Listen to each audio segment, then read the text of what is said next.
ما كان على النبي من حرج فيما فرض الله له سنة الله في الذين خلوا من قبل وكان أمر الله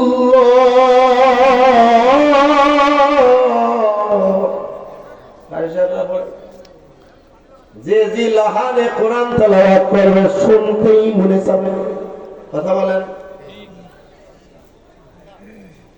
কিন্তু শর্ত হচ্ছে শুদ্ধ হইতে হবে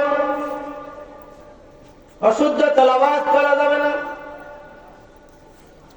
নবীর উপরে যখন কোরআন অবতীর্ণ হয় নবী আমার হেরা গুহার থেকে বের হয়ে দৌড় দেয় খাদিজাতুল কুবরা রাদিয়াল্লাহু তাআলা আনহার কাছে যা বলে খাদিজা আমারে জড়ায় ধরো খাদিজা আমারে চাদর দাও মা খাদিজাতুল কুবরা রাদিয়াল্লাহু তাআলা আনহা নবীকে জিজ্ঞাসা করেন ইয়া রাসূলুল্লাহ কি হয়েছে আপনার আপনি কাঁপতেছেন কেন এটা তো শীতের দিন নয় তাহলে কেন কাঁপেন ও খাদিজা আমার উপরে ওহী অবতীর্ণ হয়েছে কোরআন অবতীর্ণ হয়েছে কোরআন নাযিল হয়েছে পয়গম্বর ঘরের ভিতরে যখন কুম্বল অথবা চাদর দিয়ে যখন নবীকে জড়াইয়া ধরলেন রাতের বেলায় জিবরাইল আবার হাজির হয়েছে নবীকে ডাক দিয়া বলেন ইয়া আইয়ুহাল মুজাম্মিল জাম্মালা ইউজাম্মিল চাদর পরিধান করা নবীকে ডাক দিয়া বলেন ইয়া আইয়ুহাল মুজাম্মিল কুমিল লাইলা ইল্লা কলিলা ও নবী ও চাদর পরিধান করনেওয়ালা দাঁড়ান আপনি কুমিল লাইল রাতের বেলায় দাঁড়ান আপনি নিসফাহু আও ইনকুস মিনহু কলিলা আও জিদ আলাইহি ওয়ারাত্তিলিল কুরআনা তারতিলা কোরআন তেলাওয়াত করতে হবে শুদ্ধ ভাবে অশুদ্ধ চলবে কথা বলেন গালের মধ্যে গোশত থাকবে না অশুদ্ধ তেলাওয়াত যারা কোরআন তেলাওয়াত যারা করবে কিয়ামতের ময়দানে কারোর গালের মধ্যে কোনো গোশত বা চামড়া থাকবে না মালিক কি অন্যায় করেছি গো কিসের জন্য আজকে আমার গালের মধ্যে গোশত নেই শুধু হাঁটতে দেখা যায় দাঁত দেখা যায় কি অন্যায় মালিক আমার বলবেন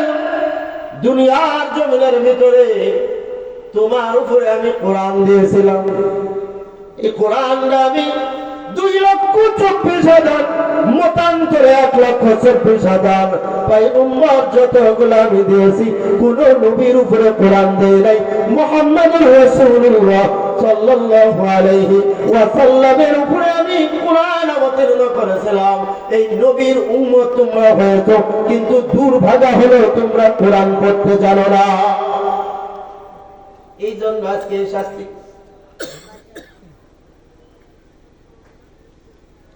শহরে বন্দরে গ্রামে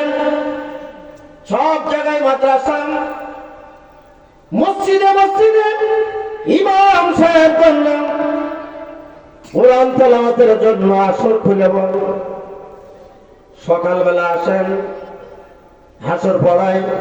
أعوذ بالله السميع العليم من الشيطان الرجيم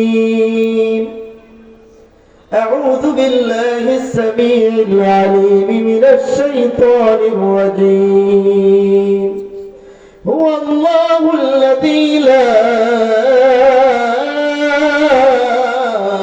إله إلا هو عالم الغيب والشهادة هو الرحمن الرحيم هو الله الذي لا إله إلا هو الملك القدوس السلام المؤمن المهيمن العزيز الجبار المتكبر ভালো লাগে না খারাপ লাগে? ভালো লাগে। কথা বলেন। ইমাম সাহেব সকালবেলা যখন হাসরের শেষ দিন যখন কান্দায় মুসল্লিরা মুনাজাত না করে মসজিদ থেকে বের হয়ে যায়, আছে না নাই? তাহলে কিয়ামতের ময়দানে আল্লাহর আদালতে তুমি কাহাকে আসামি বানাবা? আল্লাহর আদালতে তো তুমি নিজে আসামি হয়ে যাবে। সন্তানগুলোকে কোরআন পড়াইতে দিবা না, সন্তানগুলোকে মাদ্রাসায় দিবা না, সন্তানগুলোকে অন্য লাইনে নিয়ে যাবা যেই জায়গার ভিতরে শিক্ষা হইতেছে শরীফ থেকে বর্তমানে শরীফা।